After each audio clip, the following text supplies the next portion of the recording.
Hello and welcome to the podcast that can't help but think of 18 of the outfield players being in the 6-yard box at the same time as a good thing.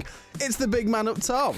Hello, Ed. Hello, did you like that little reference? I did. I had to concentrate on what you were saying. Yes, of course. It was all to do with the indirect free kick.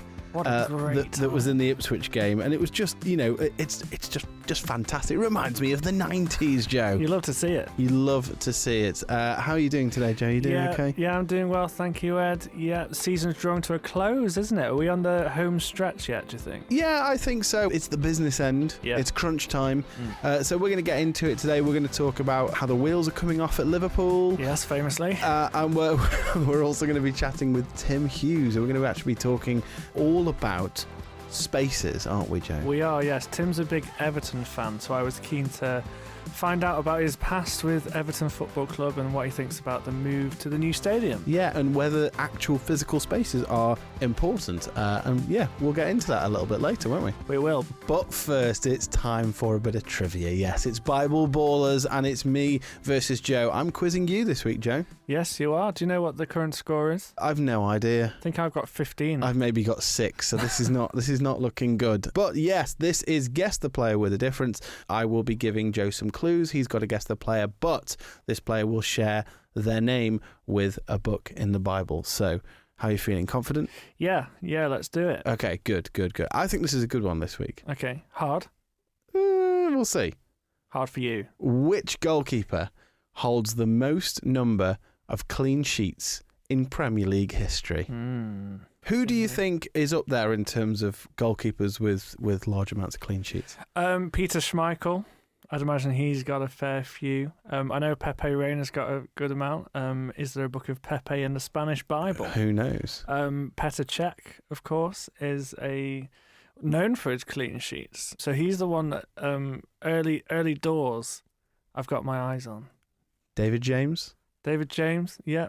The fact that you're giving me other answers. Any other goalkeepers? No, I'm just reeling off goalkeepers. It just makes me think you're trying to distract from Petr Cech. Well, let's see. I'm going to ask you to cement that in towards the end of the show, so you can have a little think about it, can't you? All right then.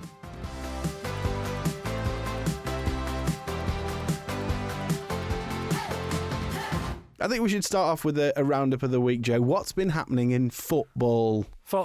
Yeah, particularly the Premier League. Yes, let's start there. Let's start with the Premier League. Southampton have been relegated. It feels like I'm surprised they haven't been relegated about 2 months ago. I feel like vibes-wise, they have been relegated for a while. Since about mid-November. Yeah, absolutely. But this is the earliest relegation in Premier League history. Is it really? It is, yeah. Southampton are on 10 points. Very much in danger of having the lowest point scoring tally in Premier League history as well. Doing a derby. They're 1 point away from Derby's record 11-point haul. They've also sacked their manager Ivan Juric. Yes, this is breaking news as we record, isn't it, Joe? It is, very much so. But this happened after a 3-1 defeat to Tottenham Hotspur. Please don't just call them Tottenham, Ed. They like to be called Tottenham Hotspur. Yeah, first of all, what do you think about Juric losing his job? I mean, I don't really have an opinion on this. I feel like anyone going into that squad, they were always going to get relegated, weren't they? I don't know what they wanted him to do. Yeah, it was a really strange move. I think they did have to get rid of Russell Martin. I think the fans were getting on his back. His style of play wasn't working. But you would have thought they'd go for your classic firefighter manager. There's a few knocking about, your Sam Allardyce's. And they've gone for this unproven Premier League manager that was doomed to fail from the start. And this is what feels so strange about it. Like you say, if they'd have got a firefighter in and just said, you know what, your job is keep us up, and we're going to put a relegation clause in there to say that if you don't do that, we're going to sack you. Yeah. I can understand that, but they've not done that. They've gone for an appointment that you think, oh, maybe this is a long-term option, can get us back up if we get relegated, when we get relegated. But no, he has unfortunately not performed, and they've just got rid of him straight away. I think it's crazy. I think what's not helped them is the manner that they have lost to Spurs, who have also underperformed this season, haven't they? Yeah, it was actually quite a big loss. Spurs already this season have lost at home to Ipswich and Leicester. So this could have been some sort of fun hat-trick for the season to lose to all three relegated clubs at home, or soon to be relegated, of course. But this was just quite an easy win for Spurs. And maybe a bit of respite for Ange, who came a cropper with Eargate in the week. Do you want to tell us about that, Joe? Yeah, so Spurs played Chelsea on Thursday. There was a midweek round of fixtures that we haven't had a chance to catch up on. They lost 1-0 to Chelsea. Ange made a sub halfway through the second half. He brought Sarr on for Bergvall. The Spurs fans responded in quite a negative manner. They booed the substitution. Yeah. Sarr then went on to score an absolute belter. So Ange's response was to cup his ear towards his own fans. And it's not a good situation when that's happening. not a good look. The goal then, of course, gets chalked off. And later on, Ange says, "Oh no, I wasn't provoking them. I just wanted to hear more from them." Yeah, whatever. So yeah. don't really believe that. His post-match interview, as always, was quite heated. And I do feel a bit sorry for him. It feels a bit now like journalists know how to push his buttons. Oh, they do. They know how to wind him up. Yeah, and he just falls for it every single time. Yeah, we mentioned before about he's sort of got that kind of exasperated parent vibe. The children are winding you up. They know what to do to wind you up. And yeah, I'm fully with him. I understand. Yeah. We've all been there. Yeah, We've all been there, time. Ange. Let's move on to the other big game of the weekend, Fulham beating Liverpool 3-2. And of course, Liverpool now, the wheels are coming off, Joe. Oh, it's all starting to fall apart. It's all unravelling. It's this disappointing season. It is. Arsenal are going to win the title. Yeah, I'd say it's quite embarrassing now if Arsenal don't win the title. Would you agree? Yeah, we'll see. But genuine question, are Liverpool limping over the line a little bit? I think sadly they are. Look, the first half of this season was absolutely incredible for Liverpool. They looked so good. Mo Salah looked like the best player in the world. But the last couple of months, performances haven't been good. Look, this is only their second loss in the league all season, so I don't feel like we can be too critical of the players or Arne Slot, particularly in his first season of management. But I think as a Liverpool fan, you're wanting to enjoy these last few games. You're 11 points clear. This was a chance to go 14 points ahead and only need 8 points for the rest of the season. You look at champions of the last few years, Man City, they'd be romping home, they'd be cantering ahead, and I just don't think Liverpool are going to do that. Defensive mistakes as well in a side that's not been known for it this season. It's starting to get a bit lacklustre at the back. It is, and Arne Slot has prided himself all season on kind of creating this sense of control from his teams. They defended very well. They don't necessarily beat a team by 3 or 4 goals, which he's alluded to in his interview. They kind of get a couple and they control the game really well. You saw this against Everton on Wednesday. They scored a goal, and then after that goal, they had 80% possession and defensively really solid.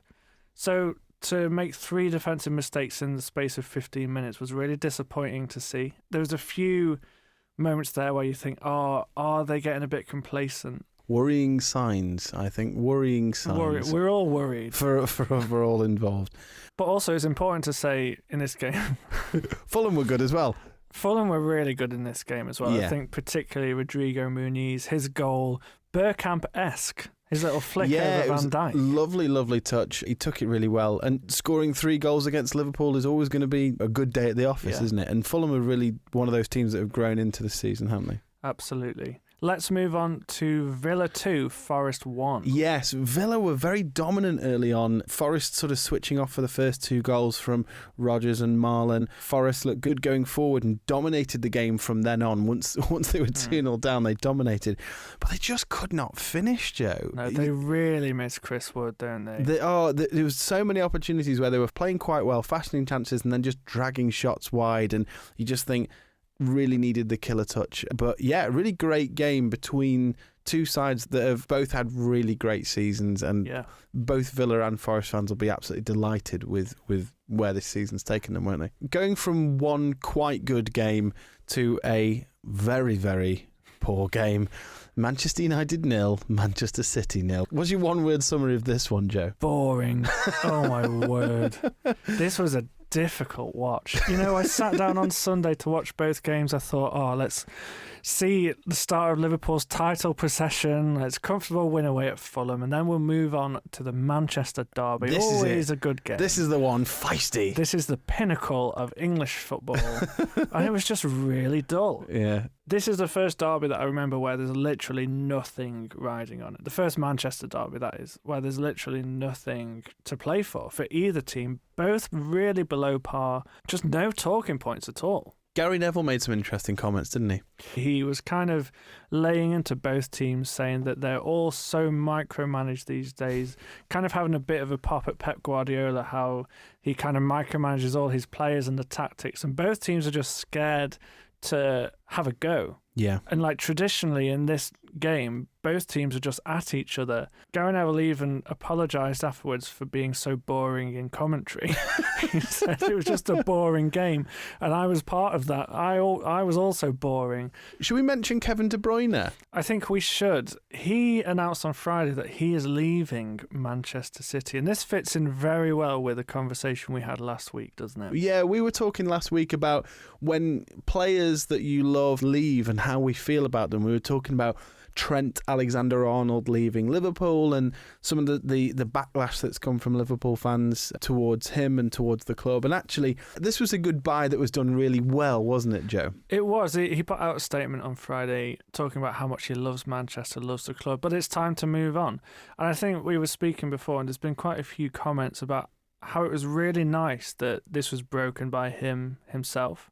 This wasn't a journalist saying Kevin De Bruyne to leave Manchester City. It came from him himself, and I think he's been such a good servant to Manchester City, one of their best players of all time, and it'll be sad to see him go, but I think it's the right time. And off the back of last week's episode, we were asking for your messages of players who've left your clubs. We had a really lovely one from Mike, who left us a comment on YouTube, who said that as a Chelsea fan, I was really gutted when Hazard left Chelsea. As another player, wasn't it? Who was very much loved by the fans. But Mike also went on to say, I also, however, was really disappointed for him when he struggled to maintain his form and fitness at Real Madrid and in the end retired from the game. I didn't want him to leave, but I also wanted him to do well. And that's exactly what we were talking about, wasn't it, Joe? It's that thing of course we don't want our favourite players to leave, but sometimes they sort of just have to. They have to move on, new season, new chapter, all that sort of stuff.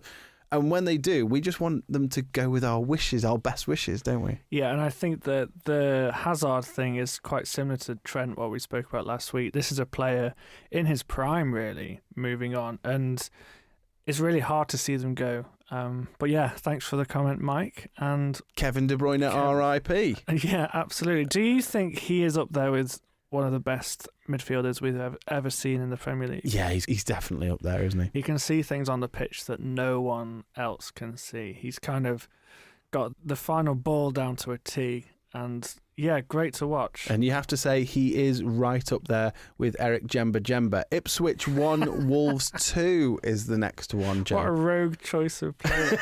Yes, Ipswich led this for almost an hour, Ed, and we were thinking, they couldn't, could they? Exactly. Ipswich really needed a win. They got a win in midweek, didn't they, against Bournemouth? The door was open a crack to, for them to maybe get something, to have any hope of staying up. Took the lead through Liam Delap, who's been superb, hasn't he? And they just couldn't hang on to it, Joe, and kind of sad for them. I don't know why. I don't really care that much, but I wanted someone to stay up, somebody to get out of it. I think Ipswich were the most likely of all three of them. And the most likeable of the teams that are going down, because they've really tried, We made this comparison to Luton last year that they've made a lot of friends. Can we talk about the excellent moment that happened in this game, which was the great goalkeeper gaff straight from the early 90s? There was a back pass towards the goalkeeper who sort of just forgot to control the ball. Kind of slipped under his foot. Yeah. It's really funny. It's like he sort of looks away for a moment and sort of doesn't put his foot on the ball. It then runs behind him, and as it goes to cross the line, he just gets there to claw it away with his hand. And you're not allowed to do that. You're not allowed to do that. Back pass rule and all that. So there was the fantastic scene of an indirect free kick on the edge of the 6-yard box with every single Ipswich player in the goal and all of the Wolves players around, because you had to sort of disguise who was actually going to take the shot in the end, and it was just cannoned off a defender. It was great stuff. Well, they gave it to the centre back to leather it. And what I love about this is that no one practices this scenario. No, you practice your penalties, your free kicks. No one's practicing an indirect free kick in a training ground. Let's be honest, this is happening once every 5 years. So I don't blame them that they're not wasting their time I'd love to see a set-piece routine from this. Yeah, yeah, exactly. But eventually Wolves getting the equaliser through Sarabia, and then a late winner from Strand Larsen, who's in form at the moment, breaking Ipswich hearts, wasn't it? Yeah, and now there's a 12-point gap, and I think they're all but down, all three of them. Yeah. Very sad to see. Moving on, Palace 2, Brighton 1, the M23 derby, Joe. Yes, this is actually a very hotly contested derby. Yeah, you never think of Palace Brighton being a thing, but it really is, isn't it? It is. It kind of stems back to, I think it was an FA Cup final they had a long time ago. And it was a shame this was on at 3 p.m. because I would have liked to watch this. Yeah, and what a start. Palace taking the lead. Great story, goal from Mateta early on. Really took his finish really well, good didn't goal. he? Yeah. And then it just descended into red cards all over the place, Joe. Yeah, 3 red cards in this game. All second yellows as well, so quite a feisty affair. The first red card was for Nketiah. He got his first yellow for a dive. It looked like a dive, but then when you look at it, there was a bit of contact. It was that thing where he sort of stumbled into it and he maybe could have stayed on his feet, and in the end he went down. And then minutes later, there was a high boot from him and he got the second yellow for that. Mark Gahey then got a red card for a high boot, and you're just thinking, goodness, when we're talking about Mateta and what he was dealing with, come on, guys, let's be sensible here. No arguments, I don't think. And then Van Hecker got a red card. He was the last man. Again, definite, no arguments, I think, with any of them, really, but just discipline in this game just went out the window. And Palace are on a great run of form. It's another win for them. They are only the second team in Premier League history to win a match after going down to 9 players. So that's quite impressive. That's a good stat. I like that, yeah. Let's move on to Everton 1, Arsenal 1. Yeah, no, I missed this one, Joe, so I'm going to just read out your notes. Is that all right? Go for it. So it says here, Arsenal fans keep crying about the PGMOL. Yeah. Why are they like this? Yeah. Thanks for that, Joe. Palace 2, Brighton 1. There's been a bit of unsavoury news in the last few days, Joe, that Everton have unfortunately had to confirm that their player, James Tarkowski, received death threats in the aftermath of the Merseyside derby. And obviously they've come out and condemn it, and I think it goes without saying that we would too. Absolutely. I think it's so important to remember this is just a game. These are real human beings, and although you might not like what a player has done, there is nothing you can do on the pitch that is worthy of that, or anything in life, really. That's just not acceptable at all. His wife was quoted as saying, people forget that he's more than just a footballer. He's a husband, a son, a brother, a friend, and most importantly, the father of our 2 children. Football is a sport, but the way some so-called fans behave is disgraceful. And I wholeheartedly agree. And I think really, what can we do as Christians? We can be praying for James Tarkowski, for his family. They must be feeling pretty nervous, and you know, if nothing else, it's just not a nice distraction to have in your life. Yeah, and let's also pray for these people that are sending the abuse. You know, this is such a small minority of fans, I'm sure, but these people need prayer as well to kind of understand why they're doing this. Should we have a quick look at the rest of the Football League, Joe? Yeah, quite a big weekend, particularly in the Championship. We'll start at the top. Burnley beating Coventry 2-1 away. And Scott Parker's side are really looking good to return to the Premier League, aren't they? Do we want them back up? Yeah, I'm happy with that. Yeah, okay. Yeah, it's fine. You know, it's a good solid team. I think this is a huge opportunity for Scott Parker. Massive. I think if they do go up, he's not a proven Premier League manager. I wonder if this is his last chance. Maybe. So Coventry took the lead in this one with Haji Wright scoring in the 5th minute, but replay showed that he was standing in an offside position. So obviously no VAR in the Championship. And given the fact that promotion to the Premier League is worth so much money, should we be having VAR in the Championship, Joe? There's an argument for it, especially like you say, with all the money that comes with it.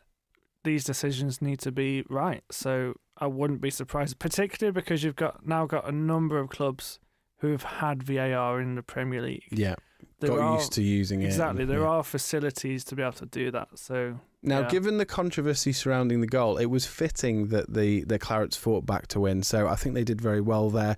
Capitalising on dropped points for the other two rivals for promotion, Sheffield United and Leeds. We'll start with Sheffield United, who lost 1-0 away to Oxford. I'd call that first and foremost a huge win for Oxford, who are fighting for survival at the bottom of the league. Leeds drew 1-1 away at Luton, Joe. It's 1 win in 6 for Daniel Farke's side now, 3 draws in a row. And we've sort of mentioned about Leeds stuttering. It's kind of, again, the wheels coming off a little bit there, especially after Farke's his comments last week. They grew into the game, but it was just too little too late in the end. But this was a big draw for Luton, who are still in the relegation zone, but only 2 points off safety. And they have an away trip to Stoke tonight. Under the lights. Stoke got a well-fought point away at Preston at the weekend, but actually lost ground on others around them because Oxford won and Hull won. Absolutely massive 94th minute winner away at Sheffield Wednesday. Charlie Hughes sending the away support into raptures, Joe. League One, Birmingham winning again. Huge win. Yeah, they're on 92 points now. 6-2 win here. So, yeah, 6-2 win at home to Barnsley. Barnsley didn't stand much of a chance in this one. They had Mile de Gevany sent off in the 3rd minute at St Andrews. 3rd minute sending off, Joe. You're struggling from there, aren't you? Yeah, an uphill battle. Still managed to score twice against Birmingham, even down to 10 men. Wrexham taking advantage of Wycombe losing by cementing their place in 2nd place in the league. They've now got a 6-point gap.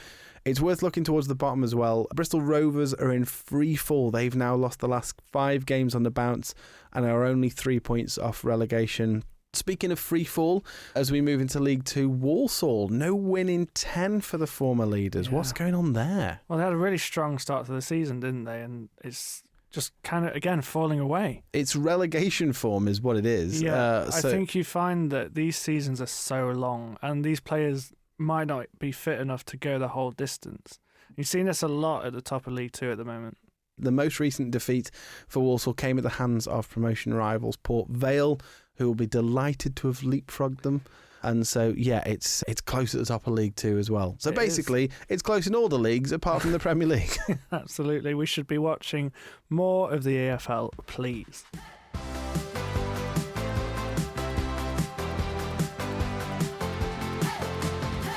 So, Ed, we spoke quite recently about Everton, didn't we? Yes, we did. So it's quite a big season for Everton. It is their last season in Goodison Park. They're counting down the home games until the stadium shuts and they move to the new stadium next season. They've had David Moyes come in as the second coming, which we could do a whole episode on.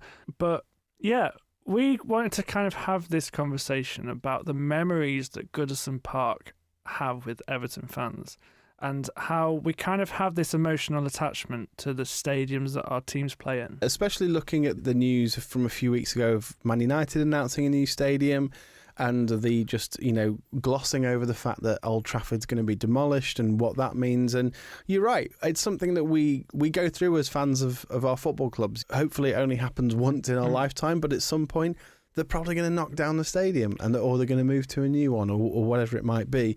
And we can form attachments to these places, these buildings, and it's a bit. Is it weird? Might be. And so we thought we'd chat with Tim. I want to get Tim Hughes' opinion on this. He is the lead pastor of Gas Street Church in Birmingham. He's also a big Everton fan, has been for life. And I just wanted to find out his thoughts on the move from an Everton fan perspective and what he thought about this whole thing of physical spaces. Does God care about the physical spaces that we worship in? Tim, thanks so much for joining us on the Big Man Up Top podcast. How are you doing? Thank you. Very good. Very good. How are you? Yeah, doing well, thank you. This is quite a big season for Everton, right? They've been at Goodison Park for years upon years, They moved out of Anfield quite famously into Goodison Park. Do you have any kind of favourite memories of Goodison Park? Yeah, I've got 2 that come to mind. One is, so I don't know if you see with Goodison Park, there's sometimes that church you can see in the corner when they're, playing games. And my uncle at one point was the curate of that church. So whenever I'd go up to stay with them, you'd get to see the stadium, look around it.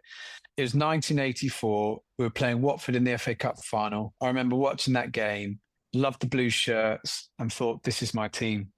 And of course, for the rest of the 80s, it was glory, glory. And then it's been terrible ever since. But having that association with the club, my uncle, sort of was important. But the other memory was Rach for Valentine's, 14th of Feb. Got tickets, surprised me, got tickets. We were living in London at the time, got the train all the way up to Goodison Park. And it was Everton v Chelsea. And James Beattie, I don't remember him. It was his debut for Everton. And he got sent off within 10 minutes for headbutting. We literally spent about 4 hours, maybe even 5 hours, getting all the way up to Goodison Park, sat down, and within 10 minutes, you just knew you were going to lose. They say romance is dead. What a Valentine's present. Well, what a woman, Rachel, to think. Just slept all the way up to Goodison Park just to get tickets. How many times have you taken her to Goodison Park? Is she a regular? No, she's not. She's not a fan. It's a really old stadium. You know, so I can see why it needed I guess it's part of the romance and charm. You've got these posts in the way, restricted views. It's not like a classic stadium, but obviously it had for many years become a bit of a fortress. You say that it was an old stadium, kind of falling apart. A lot of these places are. Yeah. It makes sense to move, doesn't it? To a bigger place, stadium, better facilities, ways for the club to make more money for a sustainable future. Yet you're going to have this kind of pocket of Everton fans that aren't happy about this. No, I think it needed to happen. I think it's a good thing.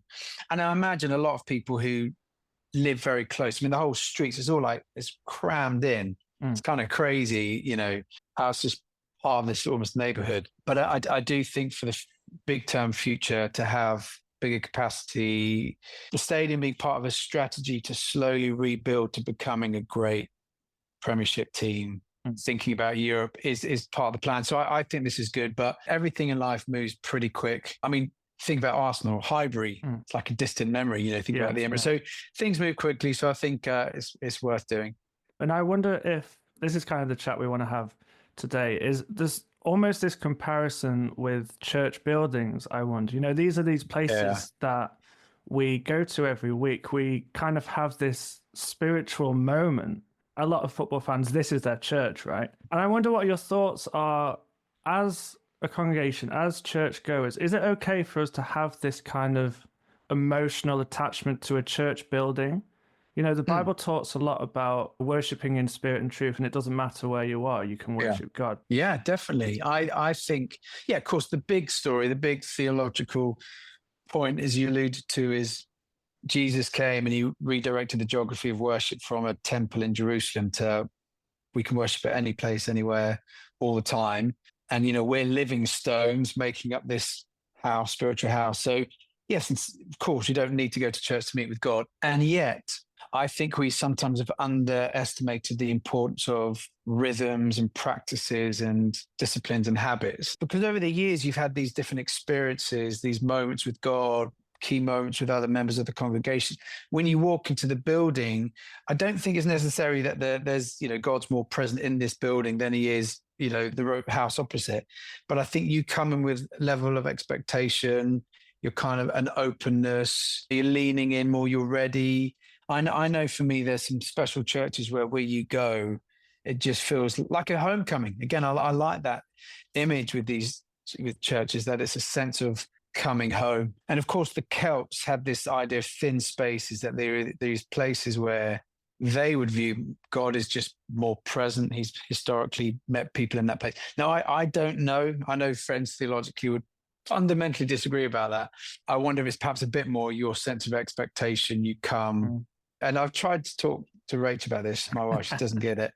And you come up and you see the green grass. I mean, there's no feeling like it, is it? I mean, it's just like your heart, it's so pure gold. It's almost that thing of remembering what's happened there before, right? That kind of history, the great wins and the, you know, great moments of joy. So now, obviously, I don't think for many people stepping into church, there's like that kind of the green grass, but I quite like the idea of stepping in like, gosh, there's been so many good moments, going through so many tough moments, that kind of brotherhood, family, sisterhood thing of football fans who go, and life throws so many ups and downs, and yet every Saturday You're there to watch your team. That's a powerful thing. Yeah. I almost think there's that story in Genesis 28 about Jacob when he has that dream. God speaks to him. And when he wakes up and he's like, oh, that was God. He met me here.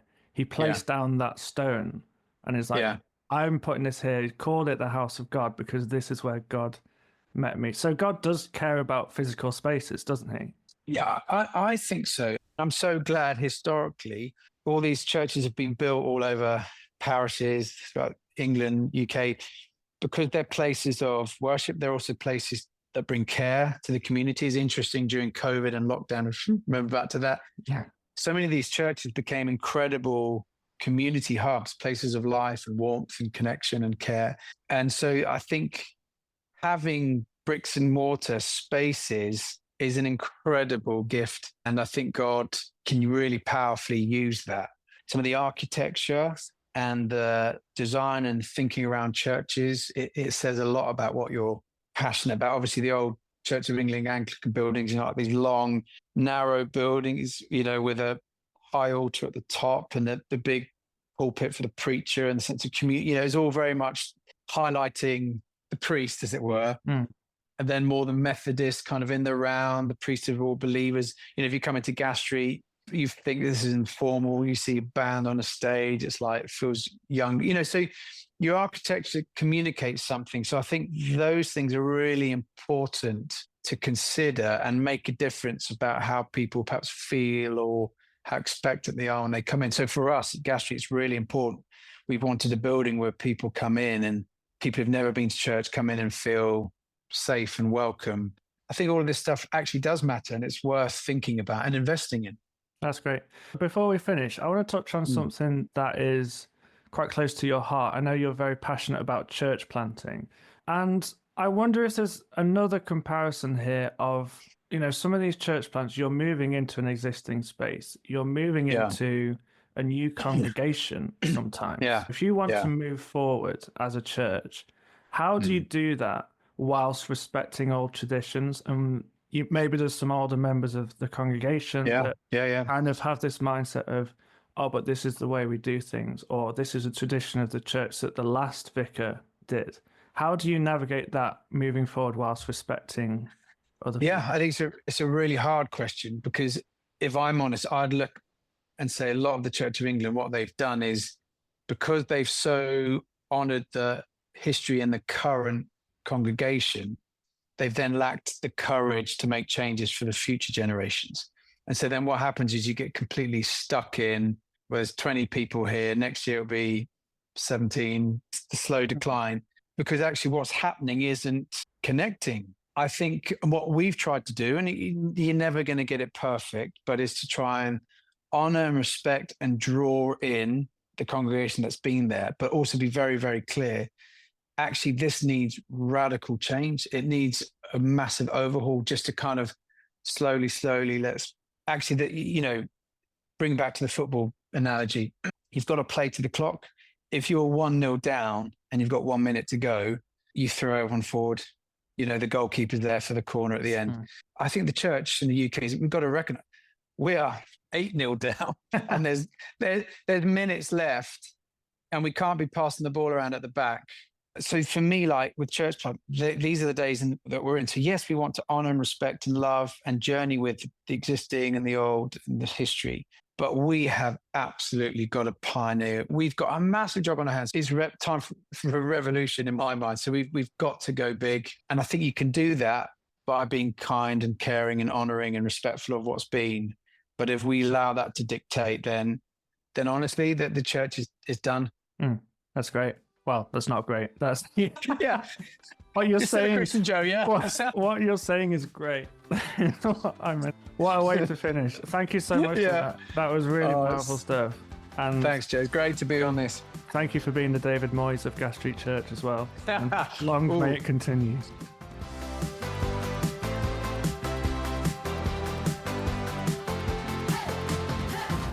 A big controversy on the Big Man Up Top, where Tim Hughes suggests that the church may be in decline and may be dead, as his words are, and you say, that's great. That's great. What a way to end a really good interview. I didn't know what to do there. The thing is, he was kind of drawing to a close. He was being quite uplifting and encouraging. He said, it's time for a revolution. And you're thinking, great. I hear it's time for the church revolution. I'm like, yes, I'm all for it. So I get ready in my mind to say, that's great. Thanks so much, Tim, for this powerful insight.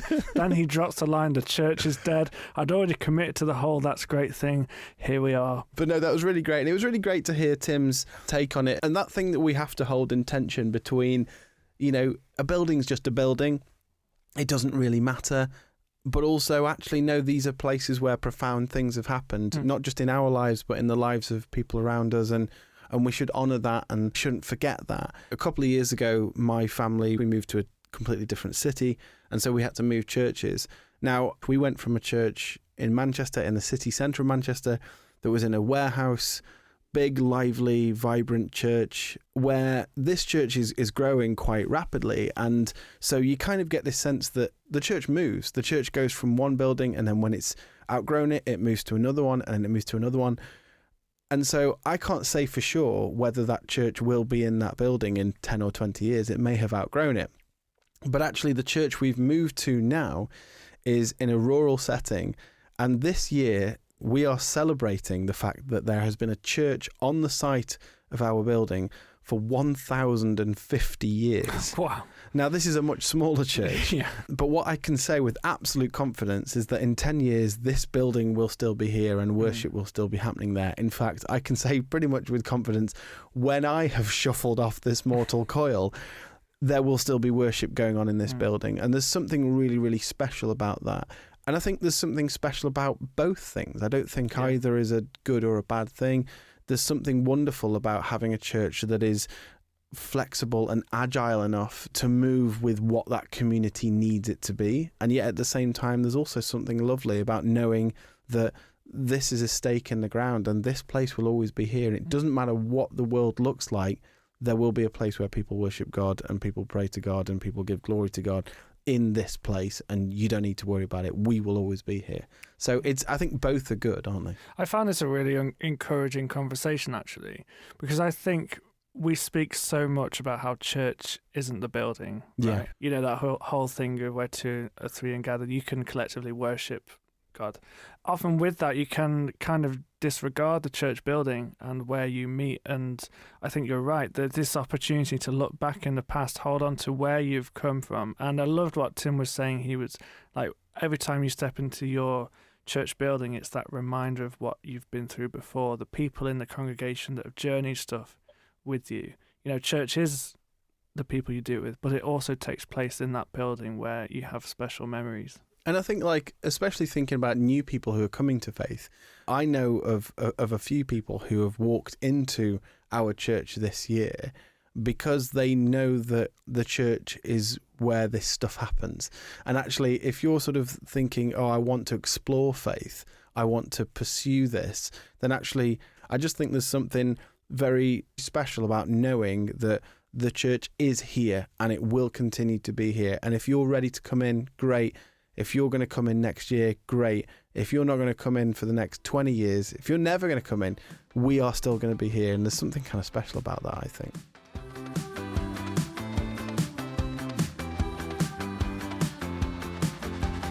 Right, it's time for Bible Ballers, Joe. Yes. Have you had any thoughts? I think I'm still going to stick with Petr Cech this week. Okay. Well, let me read the question out again for you. No, please do, yes. So, which goalkeeper holds the most number of clean sheets in Premier League history? Unless I've got complete tunnel vision here and I've only got my eyes set on that Jose Mourinho Chelsea side, I think the answer is Petr Cech. He was at Chelsea for a while. He went to Arsenal as well. Famous for having clean sheet records. So I'm going to lock in Petr Cech, please, Ed. You're going to lock in Petr Cech. I'll tell you what we'll do. We'll go through the list, shall we, Joe? Okay, then. Premier League clean sheets. In 5th, David Seaman, 141. In 4th, David De Gea, 147. In 3, Mark Schwarzer, 152. In 2, in 2nd place, with 169 clean sheets, David James. Ooh. And in first, with 202 clean sheets, Petr Cech. Oh, gosh, the tension there, Ed. Well done, Joe. That was fantastic. Now, I've done a bit of research about Petr Cech. What a guy he is. Did you know, Joe, that he speaks 7 languages? He also has a YouTube channel where he posts drum covers of popular songs. Excellent. This is true. So if you want to see Petr Cech drumming along to System of a Down, you can go and find it on his YouTube channel. You tried to throw me off with David James there. No. And you knew how close he was to the right answer. Oh, yes. Luckily, there isn't a book of David. No. Well, exactly. Look, Petr Cech. What a player he was, by the way. Incredible player. Well, another week done, Ed. Yes. The big man up top. Thank you so much for listening. If you want to get in touch with the show, please ping us an email to podcasts@ucb.co.uk. Please follow, subscribe, and give us some good reviews and comment on our channels as well, on YouTube, on Spotify. We'd love to know what you think. And also, if you've enjoyed this, please tell your mates. A huge thank you to our producer Anthony for all his hard work behind the scenes, and there'll be another episode next week, Ed. There certainly will. See you then. See you later, Joe.